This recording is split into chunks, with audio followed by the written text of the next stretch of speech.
માત્ર એક મોબાઈલની રિંગટોને એવો ભેદ ખોલી નાખ્યો કે આખા શોરૂમમાં હડકંપ મચી ગયો. આખરે ચેન્જિંગ રૂમની પાછળ શું ચાલી રહ્યું હતું, આવો જાણીએ સમગ્ર મામલો. કપડાં ખરીદવા જવું તો સામાન્ય વાત છે, પરંતુ જો ટ્રાયલ રૂમમાં જ તમારી પ્રાઇવેસી જોખમમાં મુકાઈ જાય તો વાત એમ છે કે રાજસ્થાનના ઝુંઝુનુ જિલ્લાના ચિડાવા શહેરમાંથી એક ચોંકાવનારો મામલો સામે આવ્યો છે. એક મહિલા પોતાના સગા સાથે કપડાં ખરીદવા શોરૂમમાં પહોંચી ગઈ હતી.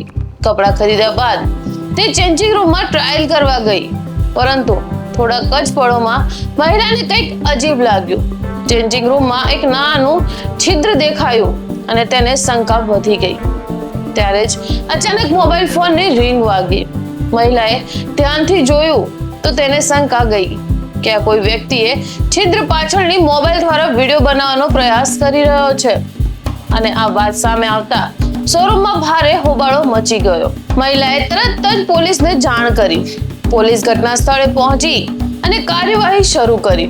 રિપોર્ટ્સ અનુસાર પોલીસે આરોપી યુવકને ધરપકડ કરી અને તેનો મોબાઈલ પણ જપ્ત કરી લીધો ચકાસણી કરવા માટે. હાલમાં પોલીસ ઇલેક્ટ્રોનિક પુરાવાની તપાસ કરી રહી છે અને તે જાણવાની પ્રયાસ કરી રહી છે કે આવી ઘટના અગાઉ બની છે કે પછી નહીં. આ ઘટના ફરી એક વખત આપણને યાદ અપાવે છે કે ચેન્જિંગ રૂમ, હોટેલ રૂમ કે અન્ય ખાનગી જગ્યાએ જતા પહેલા આસપાસની વસ્તુઓ પર ધ્યાન આપવું તે ખૂબ જ જરૂરી છે. તો તમારું શું માનવું છે? આવી ઘટનામાં શોરૂમ સંચાલક સામે વધુ કડક કાર્યવાહી થવી જોઈએ કે પછી નહીં? કમેન્ટ બોક્સમાં જરૂરથી જણાવજો.